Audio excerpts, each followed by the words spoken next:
All right. Welcome back to another episode of 2% Decoded, a series on the Well Built podcast where we are talking to some of the best contractors in the country and the things that they're doing to achieve success. Today, we've got a great friend and a great person, great business owner in Adam Petrie of Petrie Construction. Adam, how you doing? Good, Bob. How are you? I'm doing good.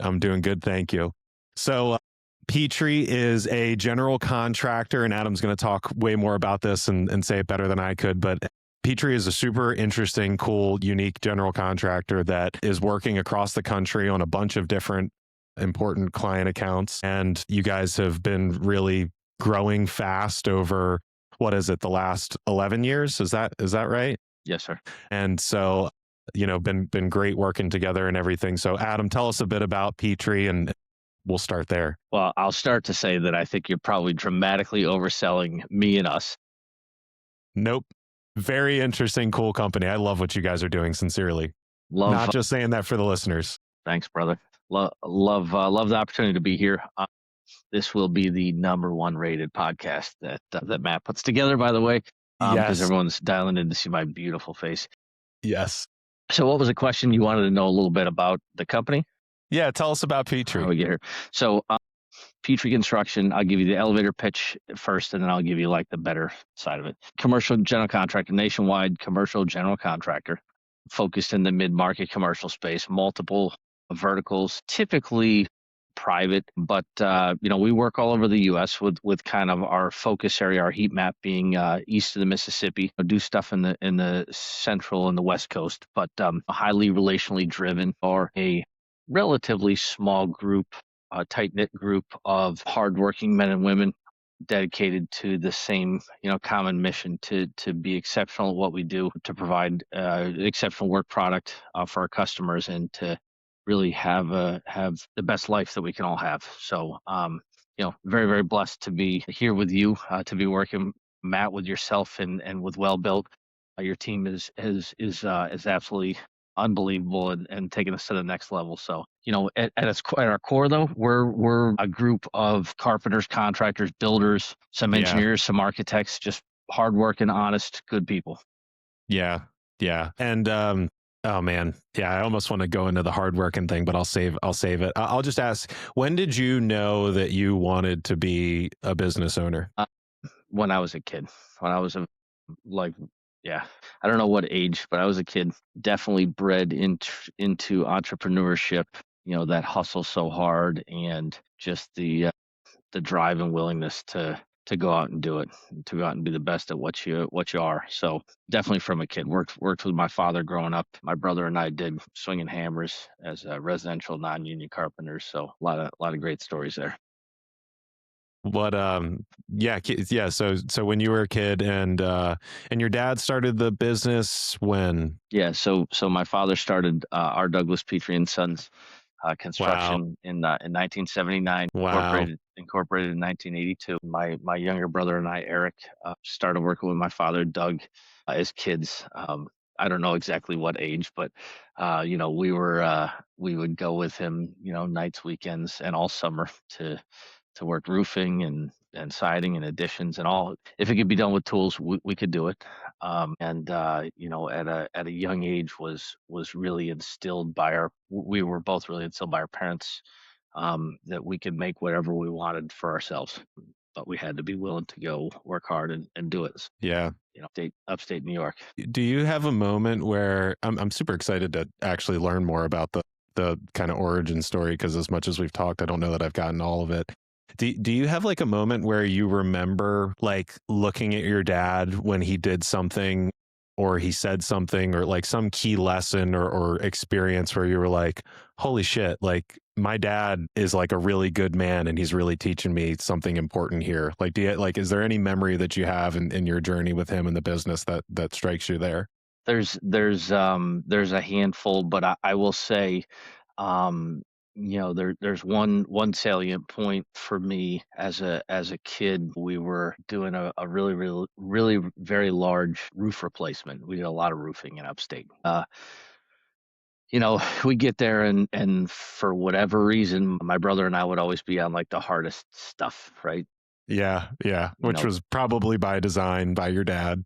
by Yeah. design, quiet. We'd have a quiet ride out there. Everybody packed in the front and back seat of a pickup truck, and you're like, oh man, what are we gonna do today? And you get out there, and there's a bunch of the older guys, and they're like stretching and like, getting all their tools unpacked, getting all their stuff out of the car. They got, guys drinking the giant, sodas and smoking and getting ready for Yeah. the Yeah. for the workday. And we're kind of picked on, and you know what I mean, Yeah. just we're the Yeah, you're the kids there. runts. Yeah, yeah. And so, get up on this roof, and we're working, and it seems like, man, it's so hot. I mean, your feet are melting to the roof, and we're just up there. It seemed like for a week. And I was young. It was before the age of cell phones, so there's no cell phone. I didn't have a wristwatch, and you're like, somebody's got to say something to dad. It's hot up here, man. I don't know how much longer we could stay up here. So, you're working, you're working, you're working, and I just remember looking over at him, and this guy is hunched over, and he's running a crew of probably 10 guys, and they are just shit and go getters, just driving he's driving himself to physically, mentally to the limit, and all the guys around him. And I asked him, I leaned over and asked him, this is early in the afternoon, like, hey, how much longer? We've got like 3 or 4 more hours until we're done. And the thing that he said next to me, has stuck with me for the rest of my life. And he says, pal, we're not done until we're done. We're not leaving here until this is done. Right. And and and it Yes. doesn't matter what it is. We are going to make it happen, by God. No matter what, Wow. we're going to be done, and we're going to be out of here. So, Adam, it might be 10 p.m. I don't know. He's like, Wow. get some more water, and get your ass back up here. Let's keep going. So, Wow. um, Wow. That's so good. That's so good. So that's where you get it from. Because you're a hardworking mamma jamma man. And so thanks, brother. it came from oh my gosh, Thanks, no brother. doubt. No doubt. Yeah. And so yeah, go ahead. Mother and father both. I Just was gonna ask, what was your mom like? Like, so if that was the lesson from dad, what was like the number one lesson from mom? Was it similar, or was there a nice like yin and yang between the two? my mom was a school teacher. She was a math professor. I say professor. She taught seventh grade math. You got it, got it. You love your mom. That's all I hear I when you love call my her a mom, professor. Yeah, yeah, and yeah, yeah. she also had a lot of high expectations. Very, very supportive, wonderful human being. Would go to the end of the earth for you. One of those people that would undoubtedly lay down in front of traffic for you. And she was very, very particular, very hardworking, and had a lot of standards, a lot of high standards, and did a wonderful job of reinforcing those and building those capabilities in my brother and I. Mm, So, good, definitely a good yin and yang. hmm. Not an easy go, whether it's mom or dad, but Hmm. both very, very dedicated, motivated, loving, and hardworking people that helped to give me some of the good things that my brother and I have. Yeah, 100%. That's wonderful. And so you went after college, and I'll tell some of the story, but fill in the gaps. You went after college and you worked for another general contractor. You didn't come back to Petrie. And some point along that journey, you decided that you were going to come back and run the family business. Can you talk a bit about that story and how you ended up back at Petrie? Yeah. So I graduated in 2004 from Syracuse University, SUNY ESF, construction management degree, Mm, dual degree in construction management and wood products engineering, and like wood frame design. Got a job with a large nationwide, another general contractor, one, I think, probably one of the best builders out there as well. Worked for them for 11 to 12 years. And I was on break at one point, and my father had asked me, he was going to build a very, very large addition on a residential property near his home. And he said, Adam, I don't have a whole lot of guys left. Would you mind to come back and help me? And I think, looking back on it now, and I think, the more that I'm around my dad, I think a lot of times he asks for help, not because he needs help, but because he wants to spend time with you. And hmm. that's how, I mean, we're honestly all tool guys. We're all carpenters. That's how we bond, Yeah, right? cool. Is to roll the sleeves up and to go do the hard things together. And so, we're in upstate New York. It's snowing as it does like 7.5 months out of the 12-month year. We framed a two-story addition, a large, very, very large addition on a home, and I'm standing up on this roof deck at like 9:30 in the morning, and it had snowed like 2-3 feet of snow. So we're up there and we're shoveling and you can't hear anything. The snow's coming down. You can't hear anything. And I just had this moment where I looked over and there's this old, I love him, man, but he's like, 60, early 60s at the time. I look over at his big old ass and he's just shoveling and he's not bitching. He's not complaining. He's not taking any fucking breaks. Yeah. He'll be Just done when he's working. done. And he'll be done when he's done. And I just had this moment where I was like, well, if I can share moments like this with him and my brother and our kids, that's really special. And I think that we all have a common interest, and I think we can go do great things together. So I called my wife Carrie during lunch and explained to her what I wanted to do. And she said, Adam, I believe in you. I think you can do this. And she was like 8 months pregnant at the time. Very, very, Wow.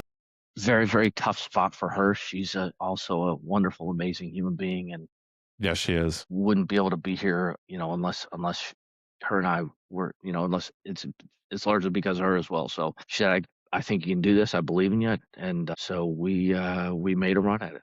So Wow.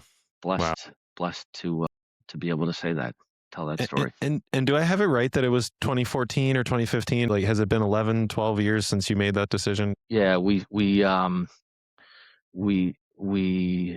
February 1st of 2016.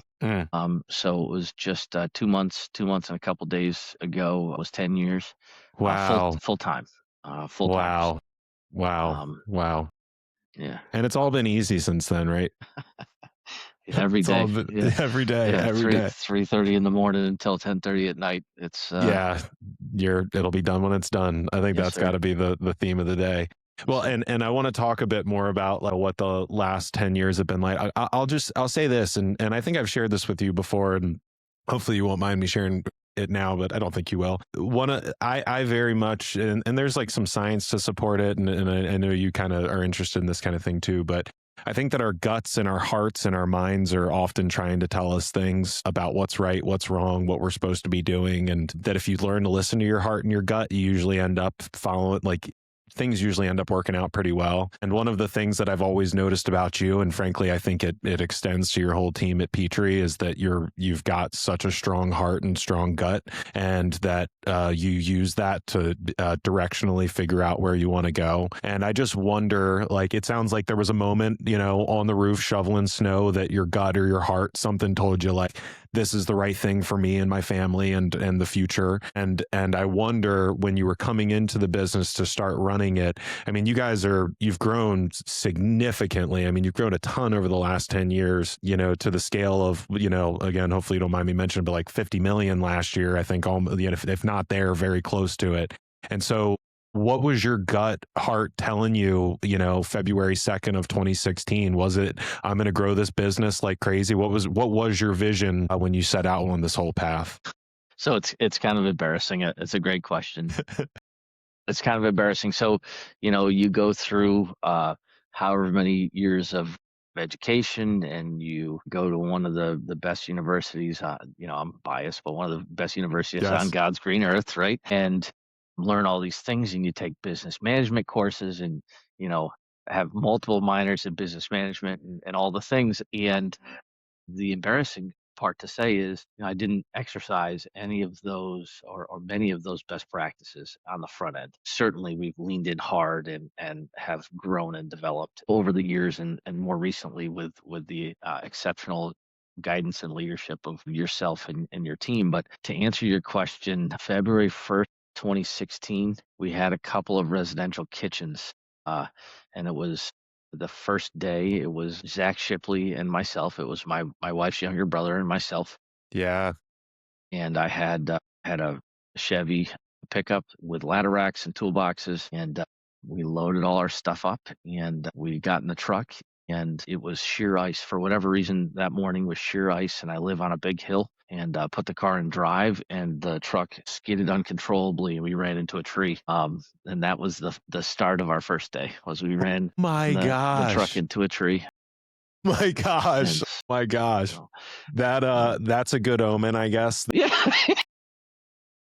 quick aside, we put my son, I have a little 7-month-old son in his Orioles shirt on opening day, Attaboy, and attaboy. and he pooped through his diaper and got poop all over the Orioles shirt, and we were like, is this a good omen or a bad Yeah, omen for the Orioles season? So yeah. hopefully good omen if you crashing the truck was such a good omen, but My gosh, yeah. So I love first that. day truck crash, got it. Okay. Yeah, started off well. Started off Yeah. really strong, Yeah. Can but only go uphill from there, I guess. At least is the but no, I mean, I had this blinding drive, have this Mm, blinding drive mm, to do great things and to build. And you know we didn't have some grandiose plan or some amazing jobs or anything like that. I mean, we were a couple of guys armed with what God's given us, and just really dedicated to being great at what we do. So we went out and started just hustling so hard. And over the last 10 years have worked for and with a lot of really amazing people, whether it's our owners, designers, contractors, team members here. I mean, just truly blessed.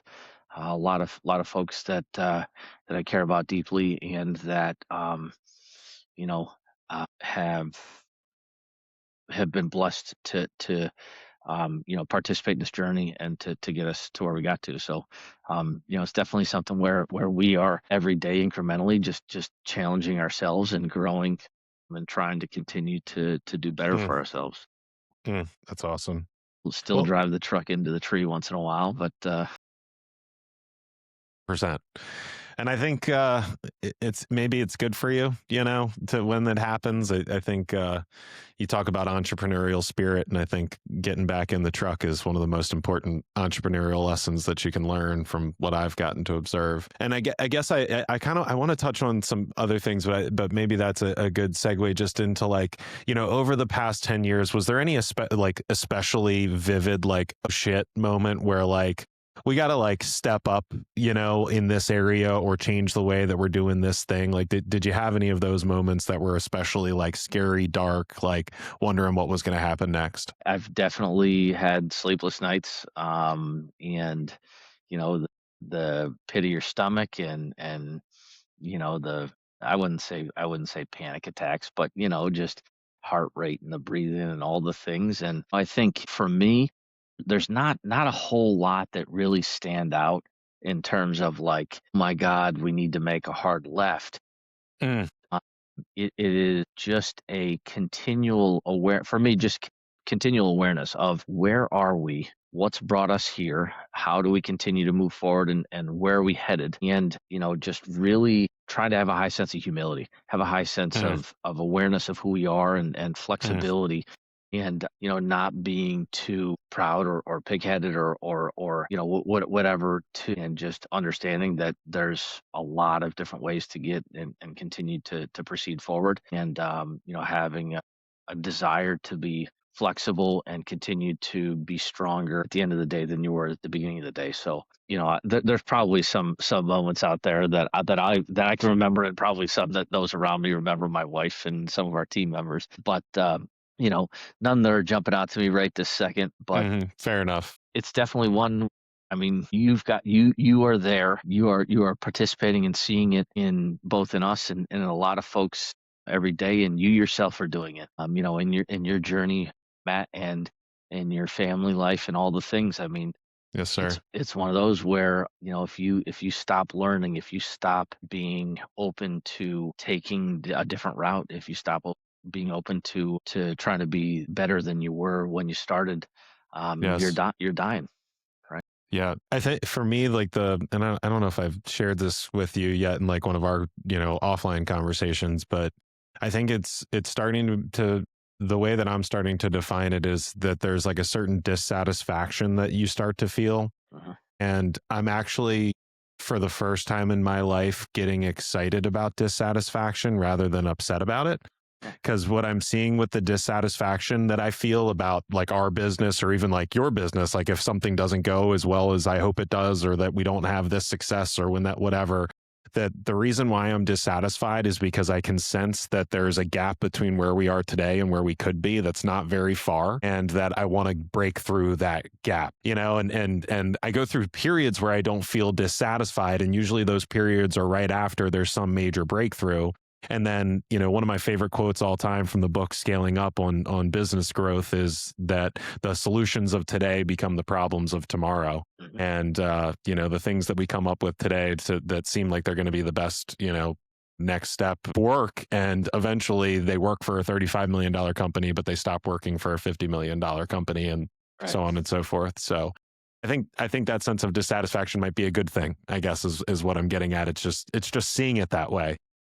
It definitely is. And I was looking on my shelf. I've got that's a great book by a very, very talented business person and author. But the one of my key folks in the business and I were having a conversation before 5 a.m. this morning. And it was centered around both of our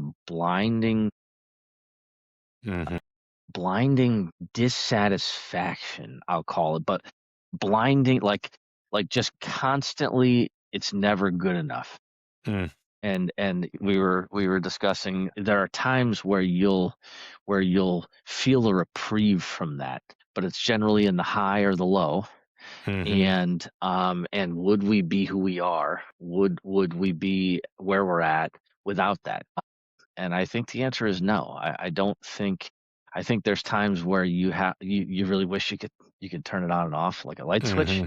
Hmm. But Hmm. either you've got it or you don't, and we're fortunate enough to have it. I think that that motivation is really the difference. That motivation is really not something that I don't. It's something I don't think people are trained on. I don't think it's something that you can really. I mean, I guess you can coach a lot of different things, but I don't think it's something you really coach or 100% develop in somebody. Like, No, it's interesting that literally Neil and I and another person were having this conversation yesterday. Is, are you born with tenacity, or can you develop tenacity? And I think it's along the same line of thinking of what you're talking about. And I thought a lot about it. And there's a saying, and I actually think it comes from Greek. I think it's like Herculitus from like 500 BC, that says something like, you will never see the same river twice, and a man who steps in a river twice is never the same man when he steps in that river, because it's just always changing. It's always different water, the man's always different, something has changed. And I don't know, for some reason that's like an interesting thought experiment for me, of just the way that our natural selves usually end up just coming out, whether that has that same kind of blinding drive, or whether, yeah, I think we're always learning about ourselves, and sometimes those things are stuck inside of us and we don't know that they're there. But if you don't ever explore yourself deeply enough to find them, then you probably will never find yes, them. yes. Well, for my experience, Matt, what I know of you, in business and personally, I mean, your drive and I'm searching for the right word and I'm not finding it, but your drive and just continual, to be the best and to continue to improve and to experience dissatisfaction, to experience failure, and to feel like something's not good enough or it's not enough or not strong enough, like your performance wasn't up to Hmm. par, right? Yes, sir. Those for me, I think, I definitely learned more there, and I try harder coming out of that than I did, going into that. So one of my aunts growing up, pretty unique individual, but she said that her thing was, Adam, it's impossible to beat someone who never quits, and Hmm. I love that. It's definitely something that, I live by, because we don't always hit the ball square. We're not always hitting the ball exactly where we're trying to hit the ball. Hmm.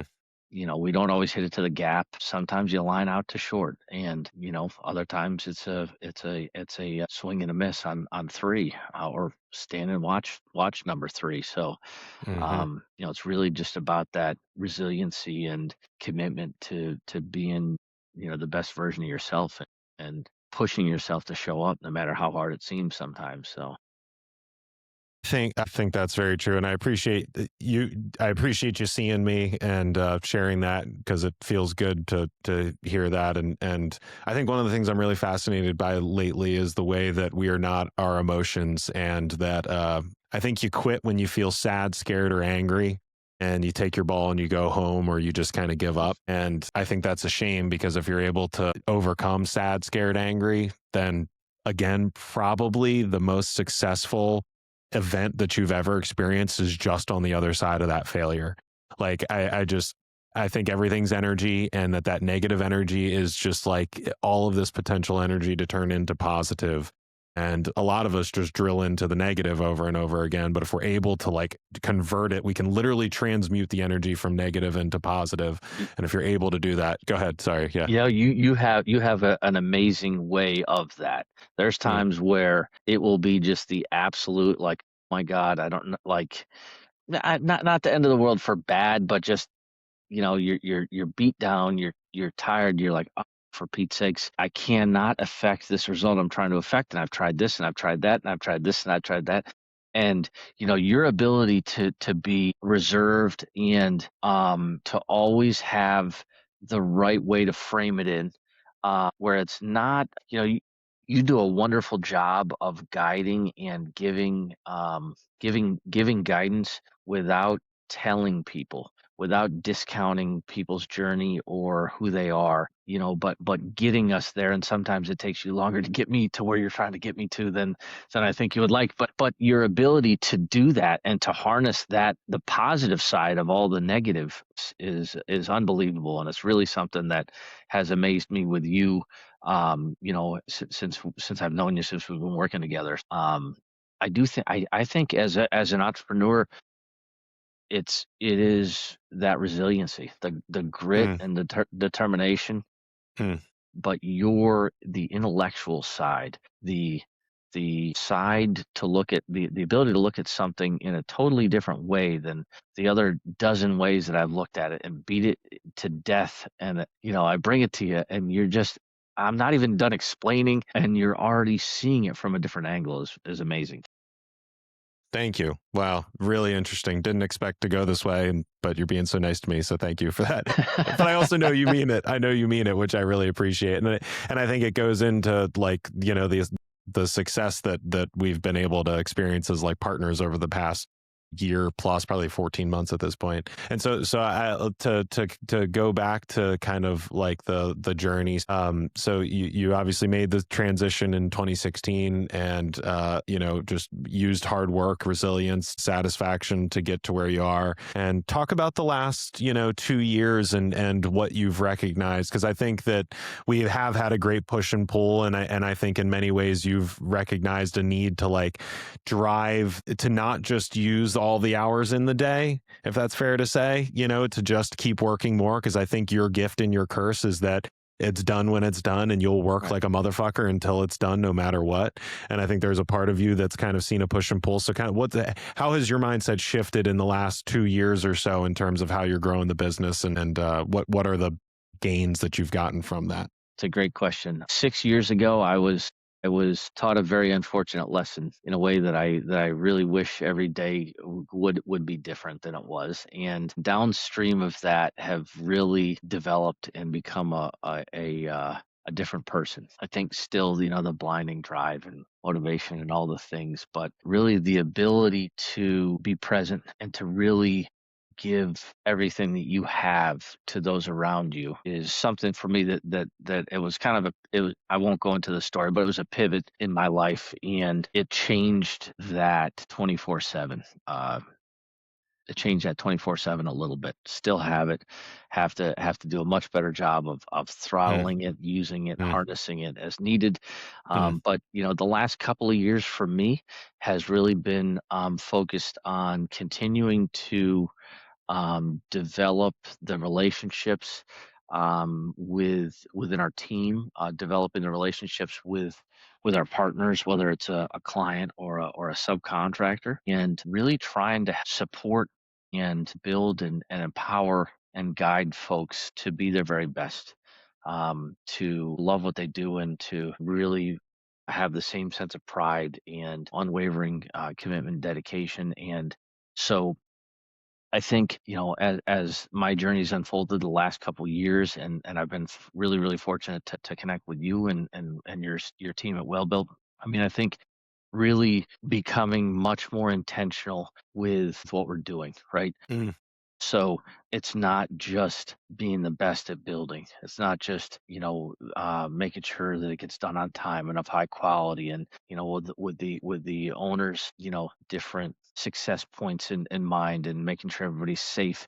Those are very, very important things and very critical things. But really working hard to develop folks around me, right? To mm, develop our team and be more intentional with short long-term planning and business strategy. One of the things that I will say, I didn't have, and that you guys are kicking and screaming trying to help me develop is more of that business acumen and that strategy, and really a lot of the framework and best practices. I mean, we as an entrepreneur, no matter what, like we'll as if it was just me, like I would get it done. I'd figure out how to make it happen, how to get it done, how to right. But as you grow and you have more members of your family and team that you're relying and are relying on you, it really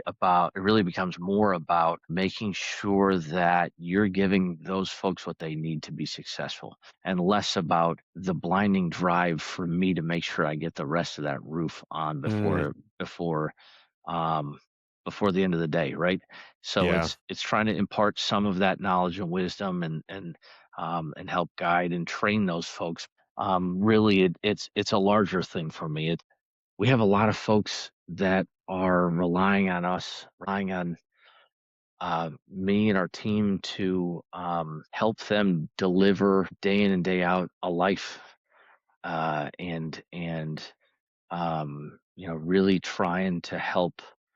Um, really trying to help all the different folks that work for me and with us to have their best experience in life, right? Like we're doing great things by 100%. building and wonderful things for our clients, but it's about the journey. It's about how are we getting there, and are we enjoying it along the way. And so kind of rambling a little bit, sorry, bub. No, it's good. No, it's good. It's great. I sort of, I take it as like, um, you've brought awareness to your time, and also that awareness of your time has led to you realizing maybe like the fulfillment that comes from developing the next level of your team, and creating opportunities for them to have that same kind of amazing future that you've been able to create for yourself and the company. So no, I think it's great. So what advice, so you've made this journey, from a couple of residential kitchens to 50 million over the past 10 years, which is just an awesome story. Insatiable drive, starting to drive more of the scalability and all of that.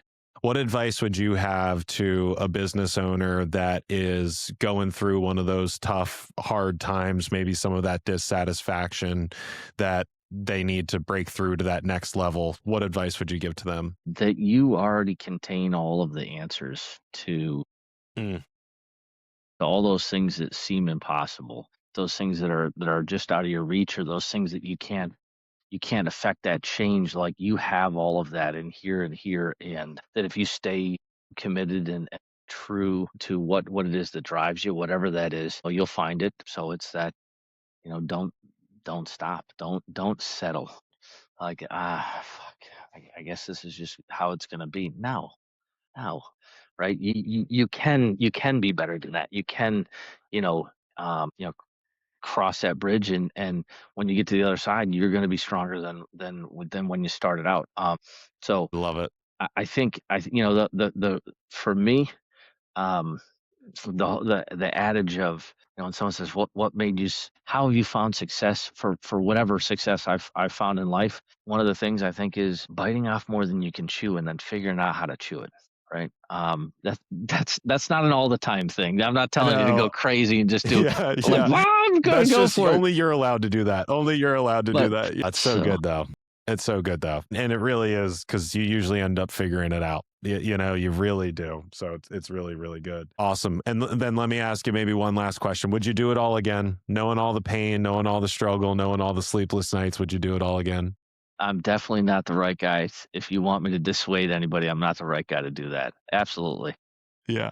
Absolutely. You know, the journey, I've been blessed to have taken every step of the journey for everything that for me, for our family, for our larger family, you know, very, very blessed for everything we have, both in success and failure, and would absolutely do it again in a second. I mean, I just love even in the negative, like it's just amazing. You can go do whatever it is you want to do. You can be successful and you can build something amazing, but you can't stop.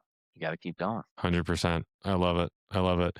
Well, if you can't tell listening, Adam's got a gigantic heart, loves what he does, loves his team, permeates into the culture that you guys have. The Petrie way is fantastic. It really does. I mean, you can feel it when we're with your team. It's awesome. If people wanted to reach out to you, what would be the best way to reach out to you, Adam? Yeah, I mean they can reach out to us. They can hit us on the phone. They can hit us on email. You know, our website's got a link to a couple of different social media channels. Um, you know, there's a bunch of different ways to get in touch with me.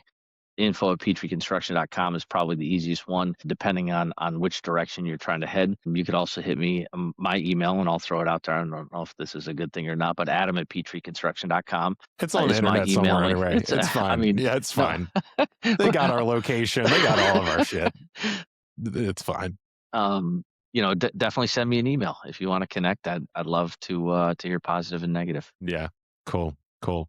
Adam, you're the best, sincerely. Not just saying that for the pod and all that. I love working with you. I appreciate you so much. Just thank you for everything. Thanks for doing this. I can't thank you enough, Matt. It's really been a pleasure and said a blessing to have met you and work with you. So thanks for having me on too, brother. Everything happens exactly how it's supposed to. Everything happens exactly how it's supposed to. Cool.